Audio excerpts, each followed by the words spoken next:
Because what you, the unsung heroes in the wastewater industry, do matters. Join me, Suzan Chin-Taylor, the DooDoo Diva, a longtime veteran of the wastewater, trenchless, and civil infrastructure industry each week as I deliver industry know-how from industry pros who know how. Whether you want to learn about the latest trends in technology, training and retaining great talent, sales and marketing, leadership and growth, or simply how to be more efficient, productive, or profitable, this podcast is for you. Let's dive in. Hello. Today's episode of the DooDoo Diva Smells Like Money podcast is a recording of a special expert panel event that was just held at the WWETT conference in Indianapolis on the subject of UVGRP. We hope you enjoy it. All right. Well, good afternoon, everybody, and welcome to join the pipeline revolution. My name is Suzan Chin-Taylor. Some of you may know me as the DooDoo Diva, host of the DooDoo Diva Smells Like Money podcast. And so today I am joined on stage by some old friends and some new friends in the industry. And I will just take that in order here. This is Mr. Ray Barnes, who is from Fulton County, Georgia, Department of Public Works, followed by Spencer Toole, who is a PE from Fulton Coast Underground, David Colfels of Foucault Inc, press promoted, right? Chris Macy, also a PE from AEcom, and last but not least, Jerry Gordon from Reline America. So welcome to the stage, gents. Thank you. Thank you. Right. Thank you. Appreciate it. So to put things in context, I kind of want to open today's discussion by reviewing some basics. And so this is a question maybe for you, Spencer, being a PE, and about what is UVGRP is the first section. Is that because you've had some differences in an experience with traditional as well as UVGRP, in simplest terms, maybe you can help the audience understand the basic differences between these two technologies. Yeah, so one thing that I think is important to note is, although I am a PE, we're a contracting firm, and that's where we make our money ultimately, is by actually putting liner in the ground. But we are a licensed engineering firm, and we really use that to kind of support the consultants that we're working with, like the AEcoms of the world. But very simply put, we've been doing traditional CIPP for many years, which typically is either a felt material or a fiber reinforced liner. And then it's thermosetting typically, so either by steam or hot water.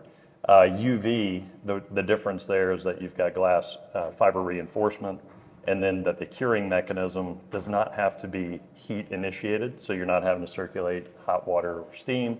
You're actually just using the UV light to actually initiate the chemical reaction to harden. Great. So Jerry, you've done some research on this because there's some interesting backstory about UVGRP. So maybe if you could share a little bit of history about this technology. Well, I think to understand where we are in UVGRP today, we also have to talk about the origins of cured in place pipe, CIPP. If you go back to 1971, and I see some old friends sitting out here today from in situ form, you go back to 1971, a gentleman named Eric Woods set about putting together a mechanism that allowed you to rehabilitate a pipeline without digging up the streets of London. So Eric, we don't know what the number was, but ultimately had 3 or 4 mortgages on his home, developed a process where he pulled a liner into a pipe in the Thames River area for Thames water, inflated it with warm air, and let it cure it for a while with warm air. It was successful. It was liked. It worked well. But that was in England. Moving ahead from 1971 to 76, the first installation in the U.S. for CIPP was in Fresno, California. So from that point on, companies like In Situ Form, technologies were founded, and time moved on. Unfortunately, Eric was killed in a plane crash in 1989, didn't realize what he had developed over a period of time. So undoubtedly the most recognized solution for pipeline rehabilitation in the market today. Going back to 1985, though, 1985, the first UV that we can find, the first UV pipe was installed, and it was done in Vilnius, Sweden, near the Arctic Circle by a German firm. That was the beginnings of UV worldwide. Here in North America, Reline America was the oldest, or is actually the first UV manufacturer in Virginia, based in Virginia. And the market has grown since then, and we've seen more and more market acceptance of UV as an evolution to the original CIPP. So now this question, this one's for Roy and David, and I would say it's to address from your perspective. So Roy, as you as an asset owner, you, David, as a contractor installer, what do you feel are the primary factors that stakeholders need to know and understand about UVGRP, and when and how it can be used for pipeline rehabilitation? Whoever wants to go first. Okay, yeah, we'll go first. So I'm Deputy Director for Fulton County, responsible for the sewer system. And what we look, when we consider relining a pipe, using UV, other than the sizes and the depth and so forth, we look and see what the main application is going to be. We get our information from CCTV, and we internally, if we have a pipe with 4 or 5 more defects, we go ahead and design. We go ahead and decide to rehab the pipe. With UV fiberglass pipe, the only consideration you need to take into is if you have a lot of change in direction. Because the pipe is, the rehab pipe is mainly good for straight line applications. You can go, I think, up to maybe 10, 12 degrees in change in direction.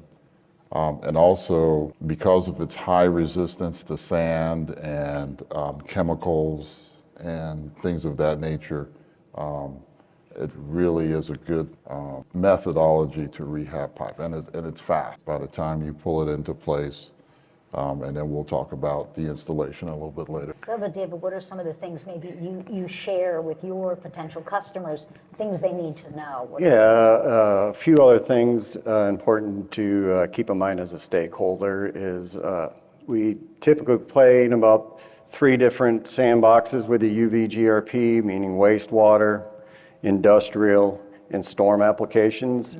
Size ranges are 6 inches up to 72 inch.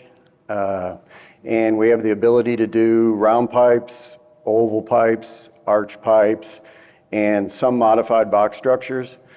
And like you said, bends can be an issue depending on the degree of the bend, but that's pretty much some good points to know about a UVGRP when trying to think about if it's good for application for what you're trying to do. Well, now I'm going to go back to you, Spencer, as an engineer too, but since you've also had experience with a lot of different forms of pipeline rehabilitation, not just traditional, but, pipe bursting and fold-in and all those other things. How does UV compare to other technologies in your experience in terms of reliability, performance, longevity, and maybe flexibility for what you can do with it? Yeah, very favorably. And I think it's that exposure to the multiple technologies that I feel like really helps us to guide owners in the right decision-making process, because very seldom in this industry is there a silver bullet, right? That's just great for every application. So speaking UV specifically, obviously you get exceptional strength characteristics with a much reduced thickness of your liner, which means added capacity to your lines. So if that's a design consideration, that's certainly something that you can add there.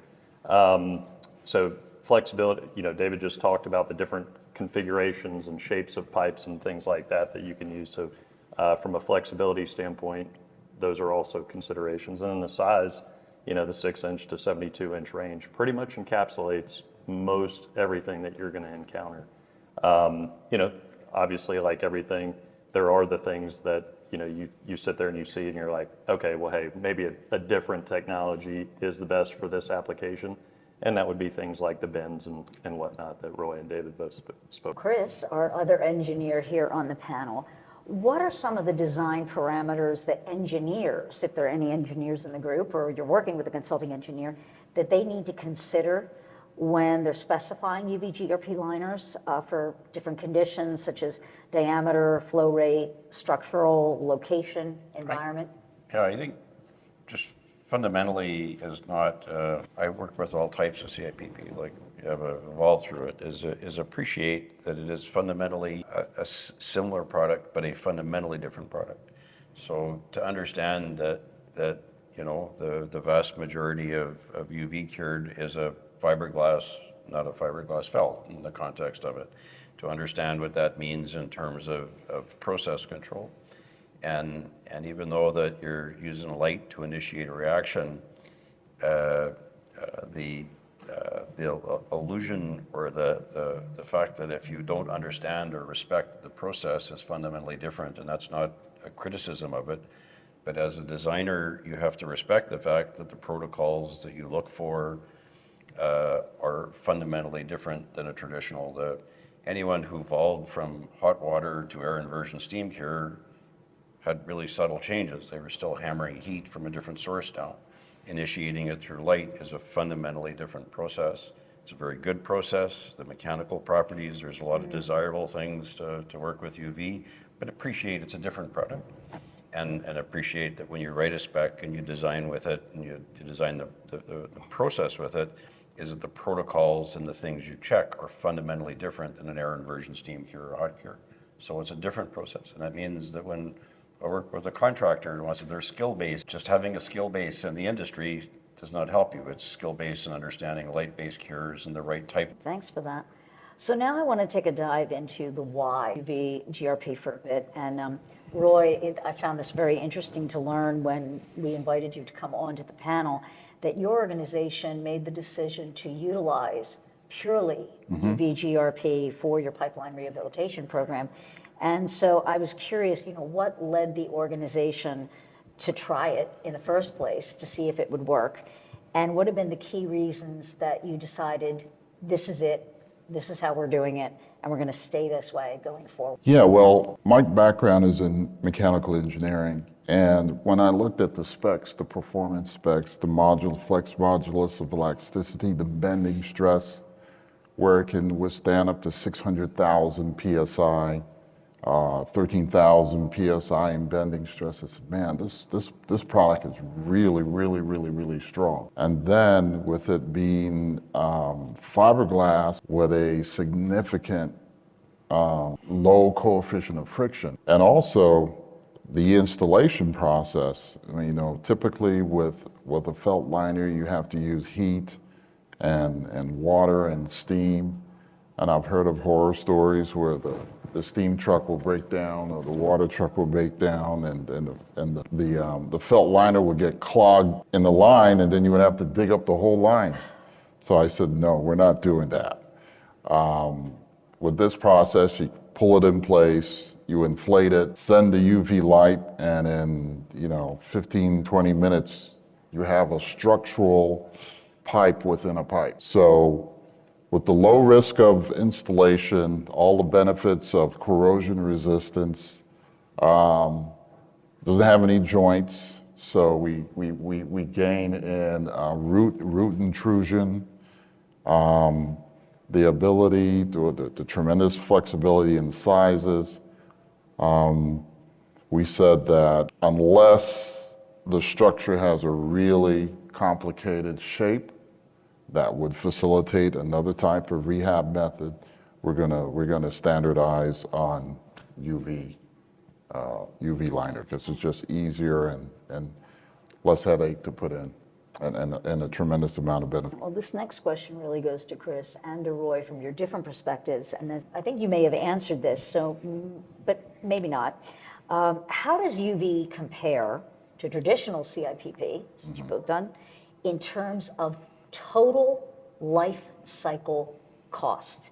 And so I'd like to hear this from an engineer's perspective and then as an asset. From an engineering perspective, as I said, it's a different process, but the ability to, I think it's tough as engineers that things last as long as we design, not one moment shorter. So the process and the boxes you check are all within your control in terms of fundamentally doing type tests, to do a little bit of functional design to know what you need, to do type tests and functional design so the design actually means something, and that you have some measure of all of the CIPP products are time-dependent properties. They're a thermosetting material that has time-dependent properties, so we can quantify that.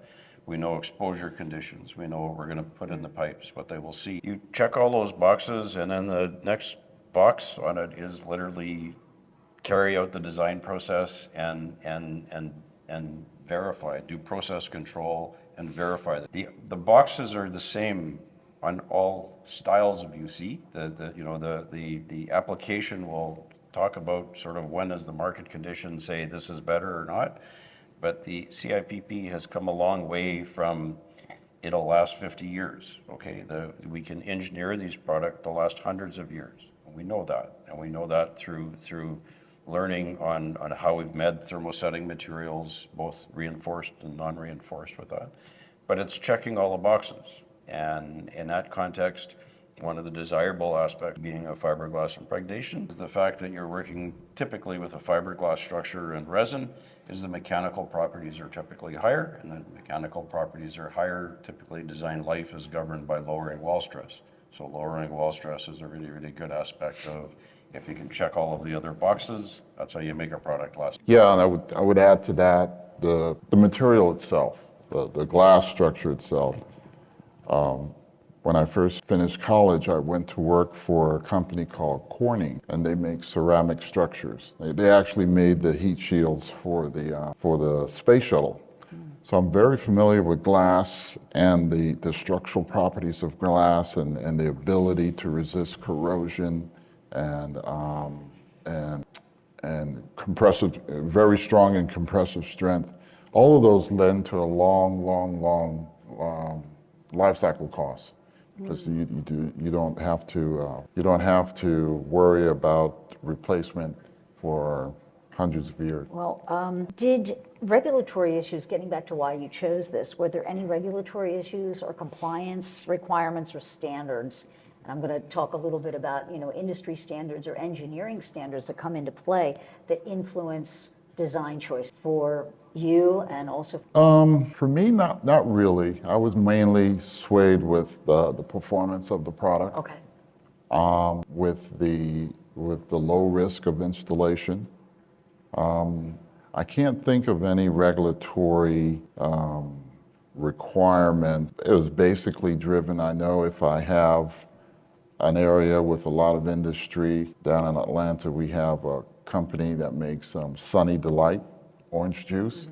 And when they clean out their tanks, you got a lot of orange juice, a lot of sugar, and a lot of stuff that a lot of BOD that the bacteria like and can induce corrosion. So in those areas, we specify that type of pipe, but it's mainly the performance characteristics of the pipe. Well, now, Spencer, are there any specific design engineering standards, all of the initials in front of it, that influence your design choices or your recommendations to your client as it relates to this? Yes. So again, we're not in the consulting business per se. We're not drafting specifications and putting those out to bid. So more often than not, we're having to react to what the consulting engineer has put together. And there most certainly are design standards that govern all the different materials that exist, different AS that do govern that. But kind of from our perspective, we like to keep a finger on the pulse of the market. Jerry gave a great history of CIPP and the evolution thereof. And things are just constantly evolving and constantly getting better. And so we always want to be on the front end of that cusp. And so as we see that engineers are beginning to specify different systems and kind of steer away from your traditional steam cured or water cured CIPP systems, obviously, you can't just sit there and hold on to it and say, well, no, I'm not going to listen, because you can't bid the job if you do that, right? Right. So there's a very direct, benefit for us to evolve as the industry does. And I think Mr. Macy could probably elaborate a little bit more as to the design standards and how they are specifying products. Because the next question I was going to ask you, Chris, was, are there environmental concerns when you're designing things, or applications that make UVGRP a preferred choice in certain projects? And how do you factor in these into design? So it's a tough question, because the answer is that we can work in very sensitive environments. The reality is just what type of controls do you need in place to work in the the coarsest world. If I'm working near a fish habitat and I'm trying to do a hot water cure with CIPP, it's very complex, because fish have a very, very low threshold, and I'm Canadian, so people who love fish have very stringent controls on aquatic environments. So it's the controls you have to put in place, and what is more cost effective in the context of dealing with those controls. So there's environmental constraints. That's certainly one of the reasons that that my good colleague said, stormwater. Like, stormwater is not the only technology you can work with it, but the environmental controls and the controls you have to put in place are simpler and less costly than those applications. So it's application specific. We work hard. I sit on the committee at NASCO, and at NASCO, colleagues out here, you can make them all safe, but the reality is that some of them less work, and the product is more geared more. Well, David, this one's for you. I mean, you and I have known each other for decades, and your firm was a very early adopter of UVGRP and brought it to your clients. So you were already offering a number of other trenchless solutions. So I was just curious, what was your why? Foucault's why behind the decision as a contractor to say, I think I want to bring this to my clients? Yeah, I think it's important as a contractor to have many tools in your tool belt. And like we've talked about up here, it isn't always one best solution for everything. There's different solutions for different problems, and those different tools in that belt can help fix people's problems. As a contractor, we want to fix people's problems. So yes, we were in the spray-on structural technology realm prior to being in the pipelining. We were looking for a new innovative product and came across the UVGRP roughly 18 years ago. Felt it was another great product to add to our tool belt in offering a state-of-the-art structural, high strength, environmentally conscious product to offer our clients as a means of fixing their problems, and went with that route with the UVGRP. Thank you. So now I'd like to move in, because you touched on it a little bit earlier, that you play in different sandboxes, and the capabilities of this technology, knowing that there's no, as you were saying earlier, there's no one silver bullet that can solve the problem. There's so many things out there. But it seems like, from what we've heard so far, that UVGRP is getting pretty close to being able to solve a good bit of these, and as Chris was saying, check all the boxes. So whoever would like to take this question, maybe multiple people, is that what types of pipelines have you experienced that this has been used for really well?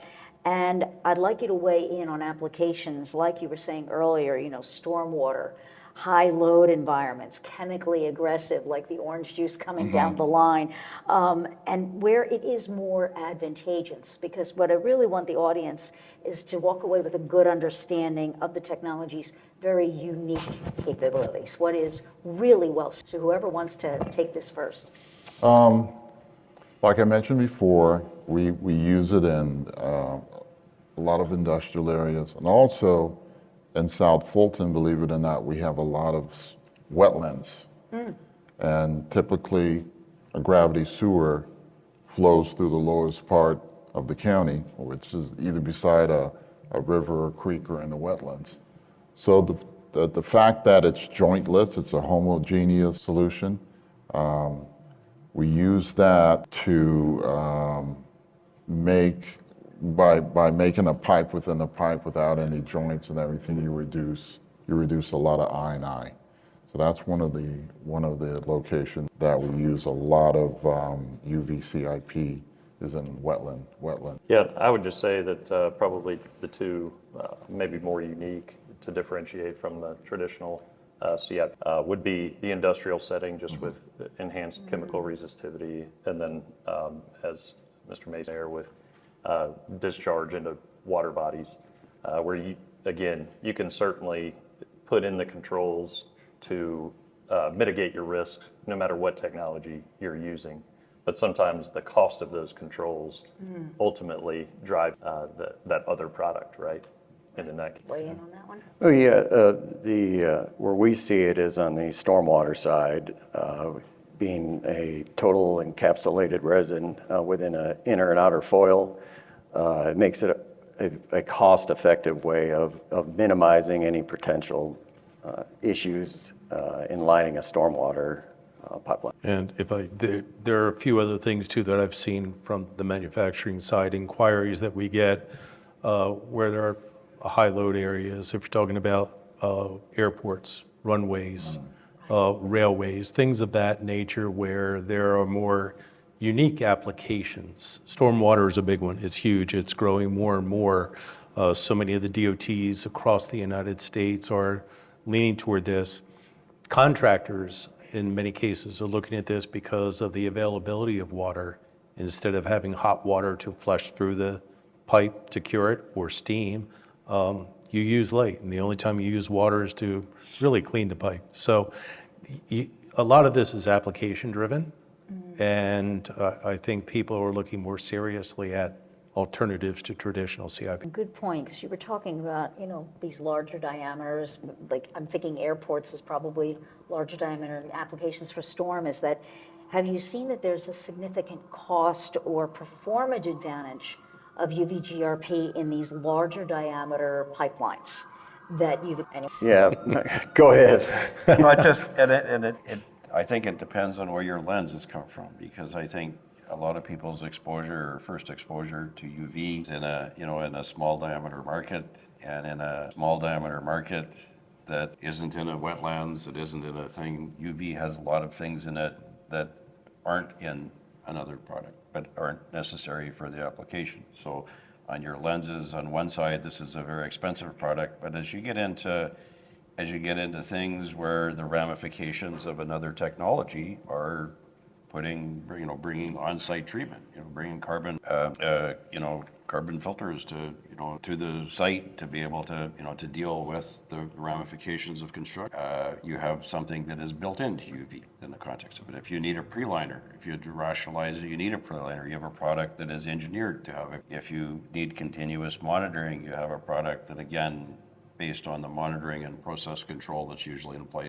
In many applications, it is a function of that is the base product, and when you find that base product into the right niche, yes, it doesn't have to add a lot to it, because that's how the product. So matching it to the application is really, really important of finding the right application for it. I would add to that, the installation process is significantly smaller footprint, because basically you just have one truck where you pull liner in place and you inflate the line. And with that, once the line is cured, you can put it right back into use. And that, what we have seen, is cut down a lot on bypass cost, because after you install the line within less than an hour, that's fully cured, and we can replace that, put that section of pipe back in use, and then the following day come back and do another line. I don't have to do any bypass pumping overnight. So the installation process, and hopefully that transfers into lower costs. I'm looking at the contract. The best way to look at it is your costs are made up of labor, Yes. equipment, and materials. That's right. And That's right. materials, yes, they are more costly on the UVGRP than on traditional materials. But if you have something that's the labor and equipment are going to drive the cost up more than the Right. material, well, then that's how ultimately you would weigh that. Almost kind of balances it out. Yeah. Right, it can. Yeah. Yeah, or you see that one shifts in the other direction. Well, let's stay on that vein because, you know, you kind of beat me with my question. You answered my question Oh, before okay, I actually okay, asked it, but okay. that's just great. So David, this one's for you, is that as a contractor, what have you found to be the biggest benefits of this technology? And how does it affect, as he was saying, one truck and smaller footprint? How does that affect your crews when you're thinking about this as a contractor to deliver to the asset owner clients at the end of the day? And I also think that this may make you stand out in the market, is that you're not going to be as disruptive as maybe some other things. Correct, like you said, the footprint for our work is minimal. The crews love it. Like I said, the resins are totally encapsulated within the liner itself. It's a clean process. And the pre-manufactured liner shows up in a crate. The boys put it on one hole, pull it in, air it up, put a light in it, and cure it. It's a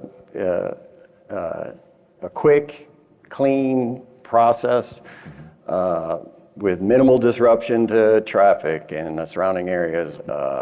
A segment will go in a day. You know, we'll turn the bypass system on. We'll put the liner in, and by the time they're leaving at 5, 6 o'clock in the afternoon, typically the bypass is back off. Everyone's going home. Nothing to worry about over the night. So. The crews find it to be a very simple installation, and they really love when it's stormwater and they don't have to deal with bypass at all. So the first question we get is when we got another job is it storm or is it sewer? But the guys love it in the field, and I think assets owners as well like to see the process, the state-of-the-art trucks, the coolness of it. It's pretty neat process. Yeah, because I've seen it myself, and it is a really, really cool process. Because, you know, this is for you, Roy, and following up to that, because you've done other things. What have you seen of the benefits or the differences, and I would guess the reaction from your ratepayers, your residents, when you have to come in and do this work from one technology to now the UVGRP? Have you noticed a big difference in how that has benefited the community? Yeah, typically because of the reduced curing time, the noise of bypass pumps at night and so forth, the reduced impact to the neighborhoods. Contractor comes in, puts the pipe in, you know, we can shut everything down at night because we get a lot of complaints of pumps, bypass pumps running at night and everything. So, but the ability to get in, get out, and minimum disruption to the neighborhood makes it a preferred process, especially in residential. Yeah. So with that said, you know, it leads us, again, you alluded to that, the environmental footprint and the impact of it. So one of the biggest surprises for many people that might not know this in the audience, although you have alluded to, you know, no water, as Jerry said, is that no water is required except for the cleaning of the host pipe during the whole prep phase, okay? And if it's found necessary. So when you're talking about crews and trucks and whatnot, what are we talking about as a smaller footprint for this? Maybe you can answer that.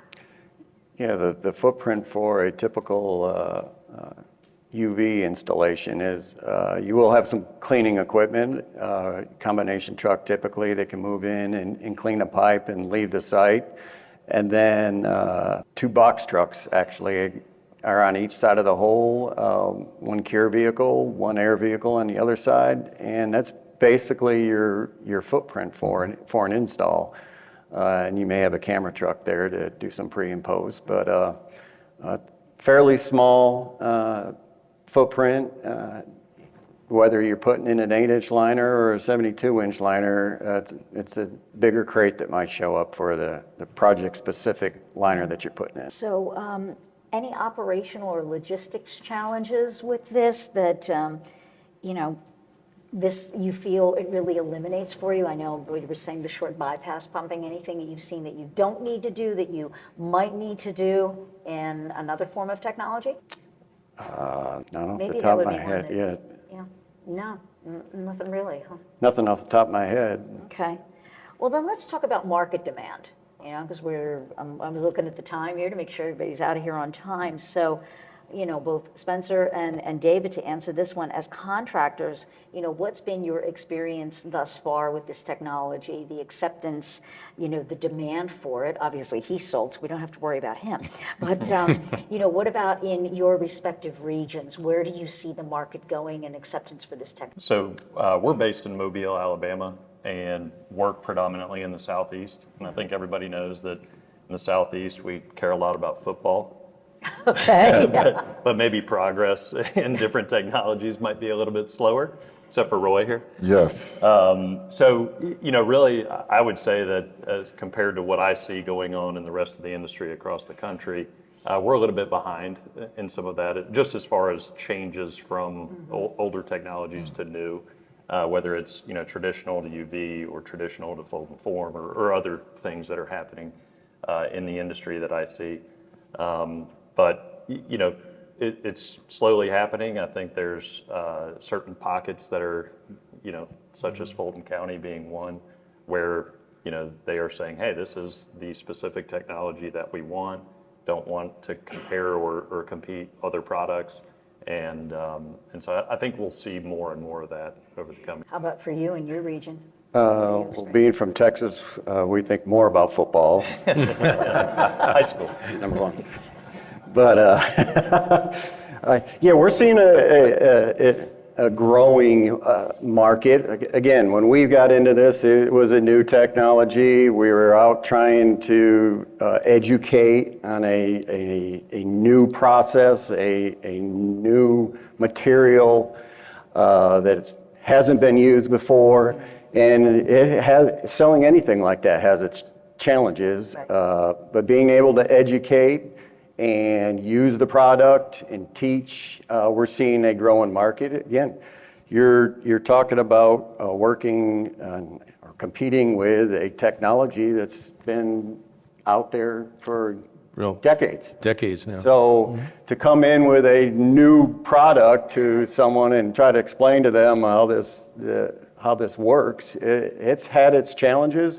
But we do see a growing market over the years with it. From a municipal person's perspective, because I know you're very active in some of the professional organizations, you know, we know you're sold, but do you see your colleagues in your region or things that you're active in, do you see them looking to accept this a little bit more, being that you're kind of a poster child for this? Yeah, I have been preaching about this for quite some time because I was in another county before coming over to Fulton, and I had introduced UV liners there. And as I talked to the surrounding metro area, they're becoming more on board with it because of the benefits that I have extolled and shared with them, and they can see for themselves that the benefits really outweigh the costs and the turnaround time and all of the things we have discussed this afternoon. Yeah. And Jerry, from a manufacturer's standpoint, what have you seen as far as inquiries or people being interested in posing those questions as a technology provider for applications of this? Well, I talked about that a little bit already, but I'm going to address a point here with my friends that basketball has become so much bigger with the SEC and Auburn being number one. We won't rub that in too much. But nonetheless, in terms of inquiries, we've seen an uptick, tremendous uptick in terms of the value that UV can bring to not only contractors in their business and enhancing their portfolio, but also asset owners. You know, where's the bang for the buck? Where am I going to get the greatest value? And that's a lot of what I hear today. I've performed a lot of lunch and learns. I've gone to a lot of WEA meetings. We've exhibited there, different trade shows in general. And it's always, well, I really don't know that much about it, but can you tell me more?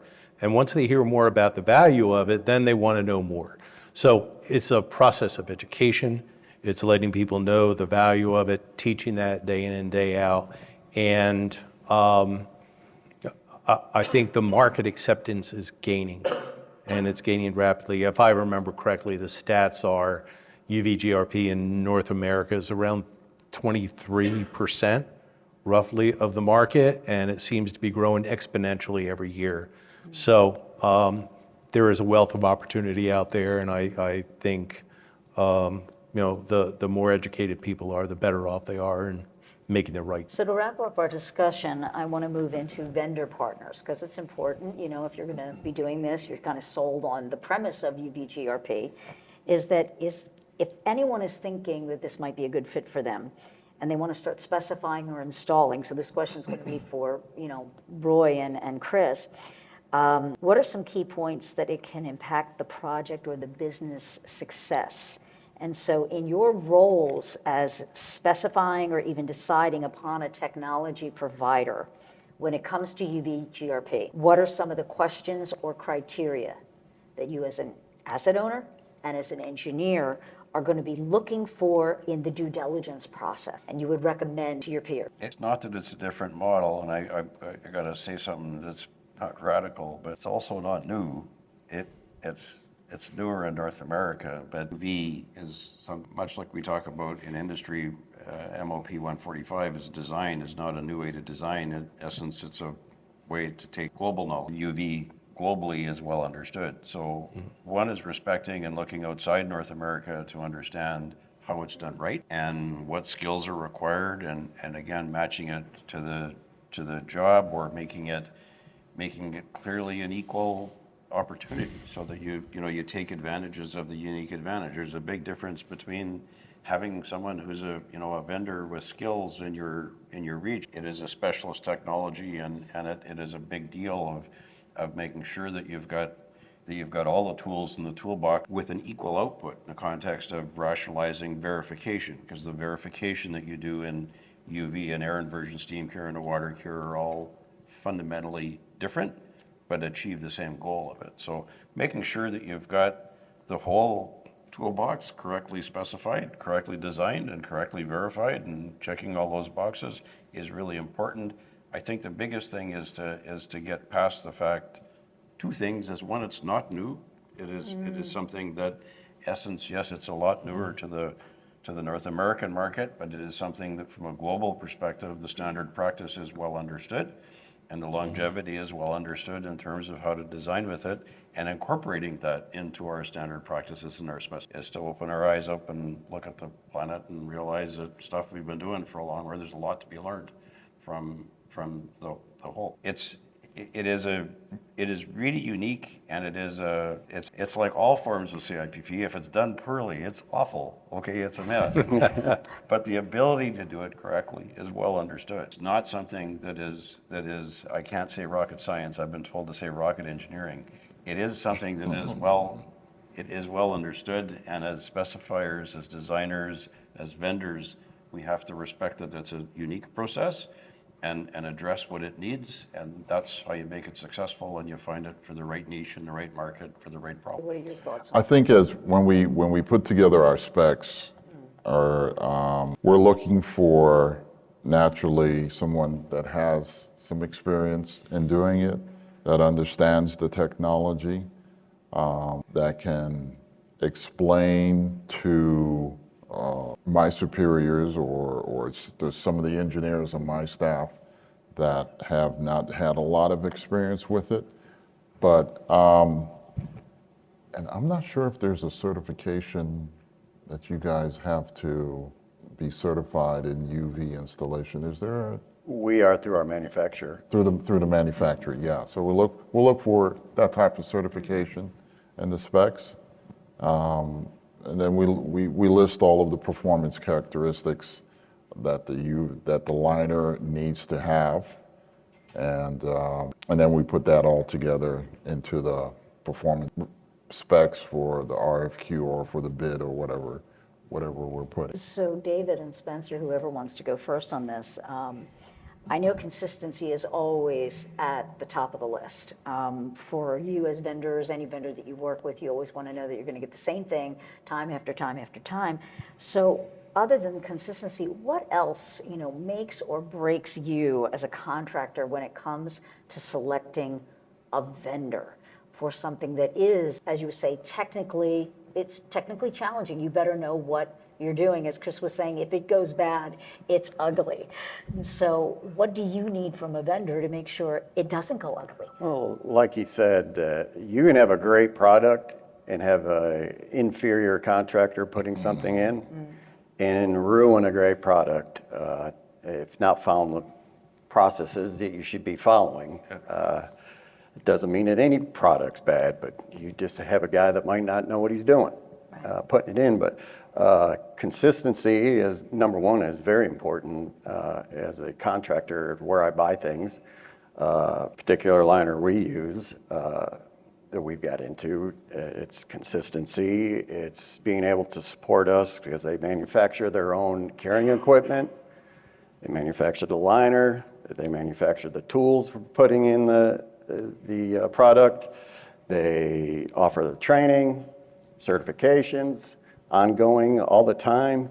And one of the big things for me too is getting into these type of products is that they are very involved in research and development of new products and how to make these products better, how to make these products available to use in different markets.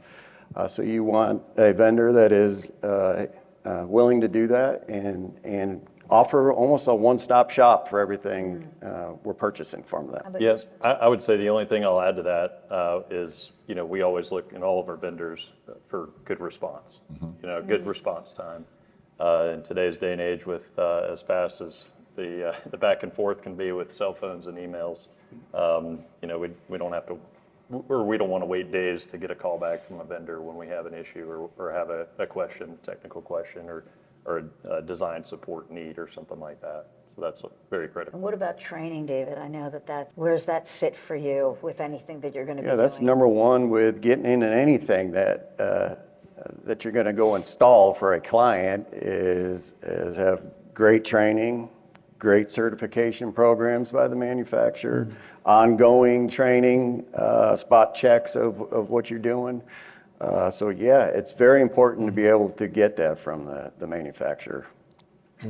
And if I can touch upon that as well too, you've got to look at today's marketplace and the turnover of labor, and all of you experience it, you know what it's like. So that turnover and finding labor, reliable labor sources is incredible. So having the manufacturer there that can provide that, to be that constant for training for you, is also important, because inevitably you're going to have turnover. So you're going to want those people brought up to speed, and whether it be annually, semi-annually, whatever it might be, it's important that manufacturer provide that service for you. Well, I want to thank everybody for this amazing, conversation today. It's a subject that's near and dear to my heart.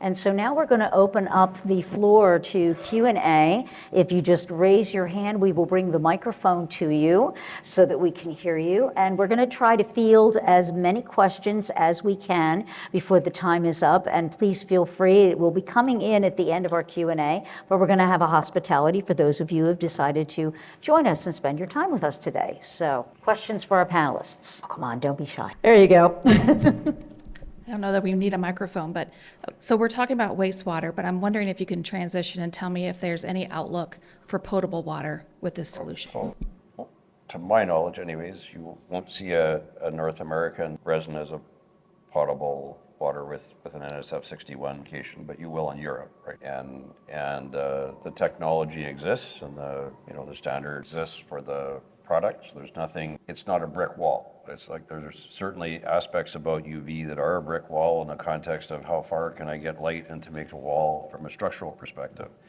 But in the context of is it ever going to be a potable water solution? In parts of the world, it already is a potable water. Technology is not a brick wall that precludes it from being that. It's a matter of demand, someone matching the problem. And it's also very good for water and wastewater force mains. Well, naturally, water is pressure pipe. But for wastewater, I've done applications where we used it for wastewater force main. Very, very, very, very strong. Thomas, jump. 70. Oh, I'm sorry. I usually don't need a microphone. I talk loud enough. But y'all are talking about 6 to 72-inch pipelining. What about residential application with 4, 3, 2-inch pipe? Because you're from Texas, you said. We have post-tension cable slabs with cast iron in the Dallas-Fort Worth Metroplex. And we do a lot of tunneling for cast iron. And we do UV lining at our company. But we have challenges with it for the smaller pipes. What are y'all's thoughts on the smaller pipe applications? Oh, I could touch it real quick, but there are technologies out there that address small pipe, 2-inch, I don't know about 2-inch, but 4-inch most definitively. I think right now for what Spencer and David do and what I do, we start at 6. So, but there are technologies out there that are UV or LED cured that do go down into that range. And a lot of it's used in plumber services and that type thing. And it's not uncommon. It's a fairly growing and robust market, actually. Yeah, I get a number of phone calls for those sizes. We don't do it, but I know there's a number of plumbing outfits in our state that do use this type of technology, residential side. The other thing too is I've never seen it, but what I've heard, that if you do have a mistake while you're installing it, it's very easy to just pull it out and put a new one in and start over again. Versus if you have a mistake when you're doing felt, more than likely that whole line is shot. And you're gonna have to dig up the line and replace it. So that was one of the things that, like I had mentioned before, the lower risk due to the installation process, we made it our standard. Any other questions? Yeah, I've got two, following up on the statement you just made regarding possible issues during installation. I'm aware that they can possibly do a pre-TV after it's pulled in before it's cured, or the light train gives you a visual, obviously before it's cured. In that case, obviously with, standard steam inversion, hot water, they're doing that in the blind. They wouldn't be able to do that. So I assume that's an advantage. Things, because I'd like to clarify it, hopefully I don't get in trouble, okay? One, absolutely, your latter point, there's no question the ability to see what you're doing before is a distinct advantage. There's no question you can visualize it. The other end of the cure process is you have to be very sensitive. There's no question you have to respect UV as a process in terms of the manner in which you initiate cure and monitor the cure process.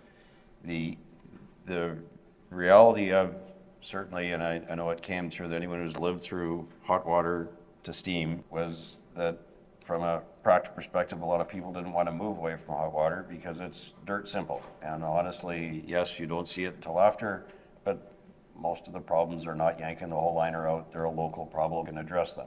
But yes, you can see it before. And similarly, an air inversion steam cure. An air inversion steam cure, evolved in life to cure liners quicker. And the reality of that is you better respect the process, because if you walk away from that process 10% of the time before you need, you basically have the ability that you've destroyed, you've not respected. It's different, there is no question, and being able to have a camera in there before you turn the light train on is a distinct advantage from a visual perspective, because fit and finish is there, and that's a very critical part of CIPP. But appreciate that everything that makes it an advantage, respect the whole process, because there's parts of it that are more complex, and that's why I emphasized understand, respect it, and put adequate. And my second question, is there any difference in styrene odors between UV cure versus the other cure methods? Any odors? Oh, styrene odors? I haven't experienced any. No, the issue is that, all CIPP products have a styrene, 2 of them. With UV, it's encapsulated within the liner. Styrene is minimal. It's when you have to make cuts on the end of the liner itself to retape it. So the exposures are very, very minimal. It's not like traditional CIPP, particularly CIPP of old, that could be problematic at times. So it's not to that level. Practical perspective, again, appreciate that, that is one of a requirement of UV in terms of the process, in terms of shipping, is that you put a pre-liner on it. One of the things that we use to mitigate odor in other forms of CIPP is to put a pre-liner on it, which will be an extra cost. The pre-liner itself and the membranes you have are a function of keeping the styrene in the wall and not coming out of the wall. But there is no question one of the advantages of the process is that that's different than hot water or styrene. It's more like a burp at the end, as opposed to from a function of the whatever you haven't cured in the wall at the end in terms of release, as opposed to being part of the process, in the water, a bunch of odors normal out of your toolbox. Well, I want to thank everybody, especially the panel and all of you who attended today. If we didn't get to any questions or you're still mulling it over, the panelists are going to be here during the hospitality. So please reach out, network with us, ask your questions, and hope you enjoy the rest of the show. Thank you. Thank you. Thank you. Thank you. Appreciate you being here. Be sure to subscribe to the show so you'll never miss an episode. If you're an industry expert and would like to be considered as a guest on the show, click the Be a Podcast guest link below in the show notes for more information. Thanks again for joining me, the DooDoo Diva, on this week's episode of the Smells Like Money podcast.